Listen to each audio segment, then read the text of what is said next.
Le Seigneur soit avec vous. Et avec votre esprit. Évangile de Jésus-Christ selon saint Matthieu. Gloire à toi, Seigneur.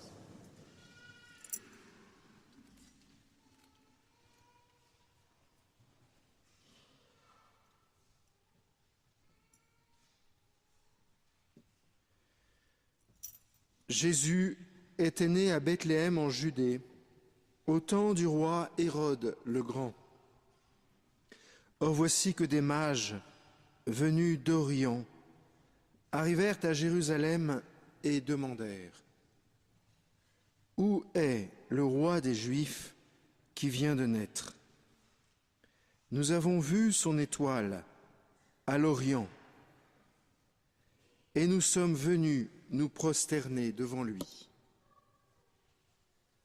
En apprenant cela, le roi Hérode fut bouleversé, et tout Jérusalem avec lui.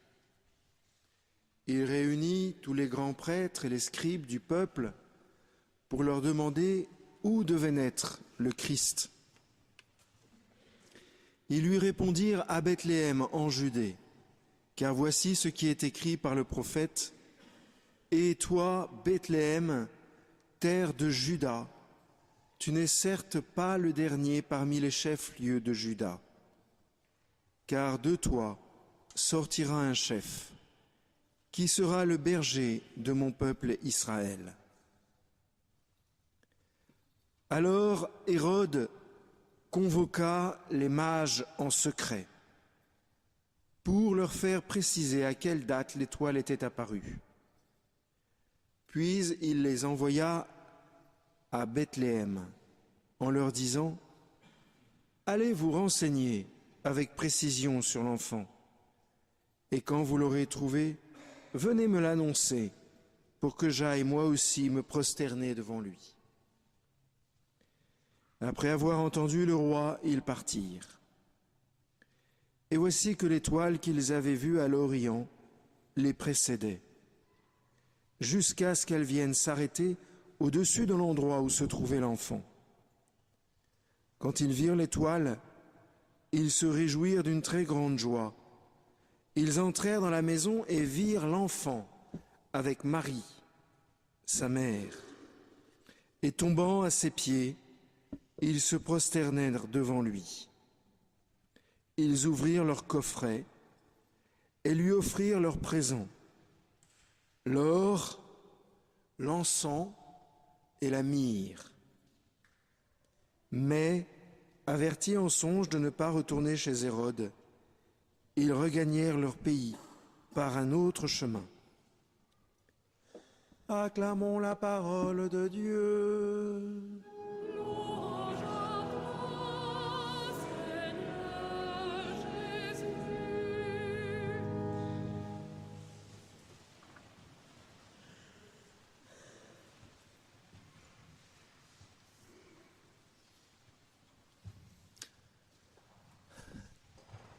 Tout d'abord, juste une petite précision.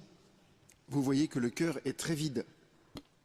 Si le chœur est vide, c'est pas que les sœurs ont décidé de ne plus venir à la basilique ou que le curé les a chassées.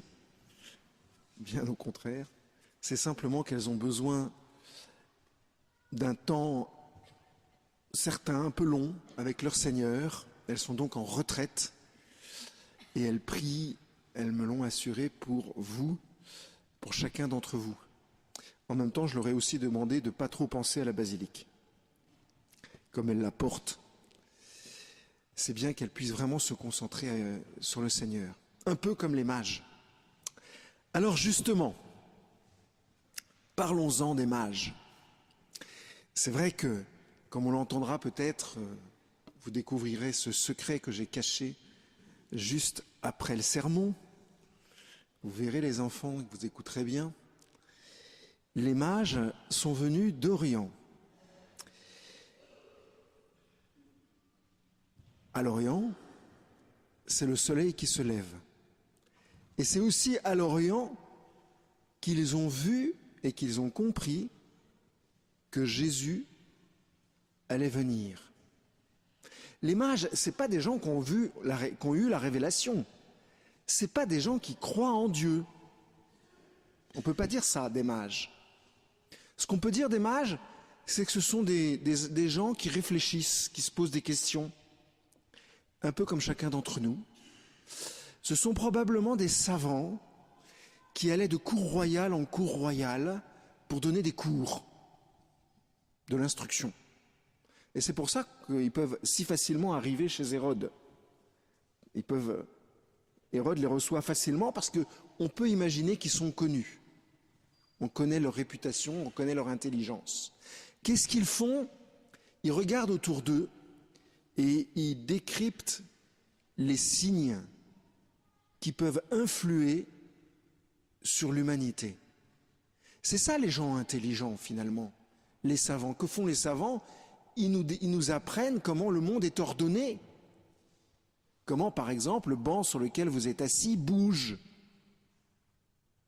Il y a des atomes, ça bouge. Vous croyez que ça ne bouge pas, les enfants? Ben ça bouge. C'est ça que les savants nous disent. Mais ils nous disent plein d'autres choses. Et eux regardent les signes à l'extérieur qui vont pouvoir nous influencer à l'intérieur. Ça veut dire une chose, et c'est la première chose importante que j'aimerais qu'on retienne aujourd'hui, c'est que Dieu nous conduit par ce que nous sommes capables d'entendre et de comprendre. Les mages, eux, c'est l'étoile. Ils connaissaient le ciel par cœur. Dieu s'est servi des étoiles pour les conduire. Mais d'autres, ça va être la musique. D'autres, ça va être la peinture. D'autres, ça va être la sculpture.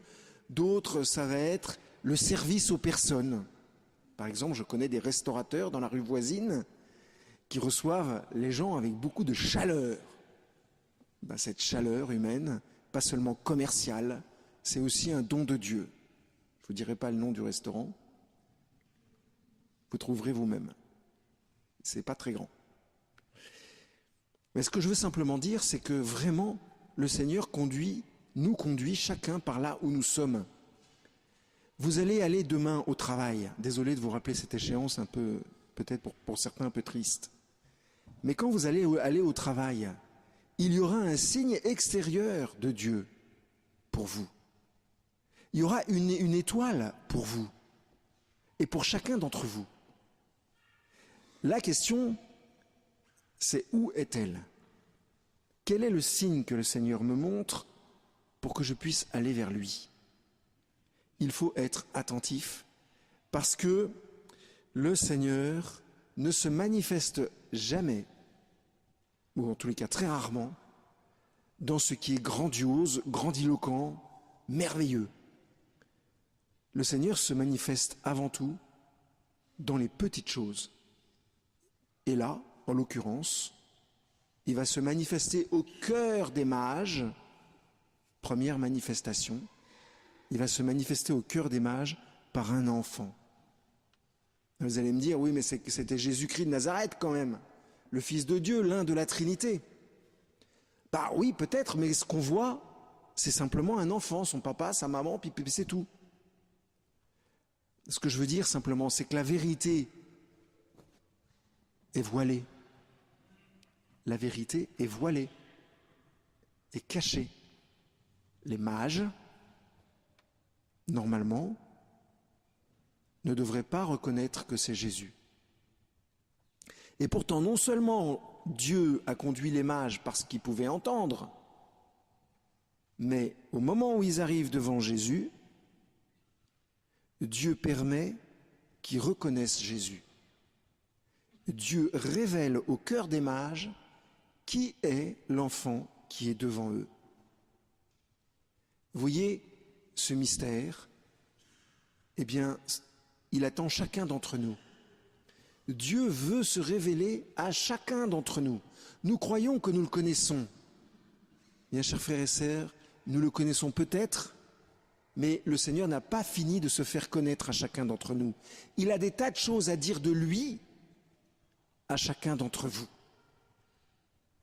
Ces cadeaux que les mages font, l'or, l'encens et la myrrhe, à vue de nez comme ça, on pourrait croire que c'est un peu folklorique. Bon, ils offrent des cadeaux. Sachez d'abord qu'à chaque fois qu'il y a une précision dans l'écriture, c'est toujours quelque chose qui a un grand sens. Alors voilà que ces mages à qui Jésus a été révélé, que l'Esprit Saint a révélé à leur cœur, vont donner des cadeaux qui signifient, qui montrent à tout le monde, des fois qu'on n'aurait pas compris, qui est l'enfant. C'est-à-dire qu'il n'y a pas seulement une révélation personnelle qui est faite à chacun d'entre nous, mais on a tous dans le cœur l'Esprit Saint qui nous pousse à manifester qui est Jésus. Les mages vont dire qui est Jésus en donnant de l'or, de l'encens et de la myrrhe. En donnant de l'or, ils disent qu'il est roi, c'est-à-dire qu'il est puissant. Et effectivement, notre Seigneur est puissant parce qu'il est capable d'écarter de notre cœur tout ce qui nous empêche d'être heureux. Ils offrent de l'encens. C'est pour montrer que Jésus n'est pas seulement roi, il est Dieu. Et ils offrent de la myrrhe pour dire que cet enfant, qui est Dieu, étonnamment, est mortel, est aussi un homme. Donc les mages reçoivent dans leur cœur la révélation de l'Esprit Saint et leur cœur fonctionne un peu comme un miroir qui va refléter dans ses cadeaux ce qu'est Jésus. Un roi, un Dieu et un homme. Et cette vérité-là, elle est pour le monde entier. Alors quel était le monde entier qui était là? C'était les bergers, on peut imaginer, les gens des alentours, et c'est aussi certainement tous ceux à qui les mages vont raconter l'histoire, leur dire qu'il y a quelqu'un qui est né pour les aider, pour se révéler à eux, les conduire, et ensuite nous aider à refléter ce qu'est Jésus. Nous avons de la chance, à Notre-Dame-des-Victoires, nous avons un organiste, nous avons quelqu'un qui chante, même quand les sœurs sont absentes. Qu'est-ce que c'est qu'un artiste au fond? Un organiste par exemple? C'est quelqu'un qui reflète la beauté. Et qu'est-ce que c'est que la beauté? C'est un des attributs de Dieu, un des plus grands attributs de Dieu. C'est pour ça que souvent, quand on voit quelque chose de très très beau, on dit c'est divin. La beauté est un des attributs de Dieu. Vous voyez, c'est comme un cadeau que nous faisons quand nous manifestons quelque chose de beau à nos frères et sœurs. Alors, je ne vais pas continuer parce qu'il y a un poulet qui cuit à la maison, certainement. Parce qu'on peut aussi parler de la bonté et de la vérité. Mais j'aimerais maintenant simplement que chacun d'entre nous, pendant que l'orgue joue, chacun d'entre nous dépose au pied de la crèche, comme si on était des mages, quelque chose qui est dans notre cœur et qui reflète Dieu. Quelque chose de beau, quelque chose que nous avons, que nous aimons et que nous voudrions présenter au Seigneur. Ça peut être notre famille, ça peut être nos enfants, notre épouse, ça peut simplement être la joie d'exister, la joie de danser, la joie de chanter, la joie de faire de la musique, de sculpter. Ce que vous voulez. Mais reflétez l'amour de Dieu qui est en vous. Amen.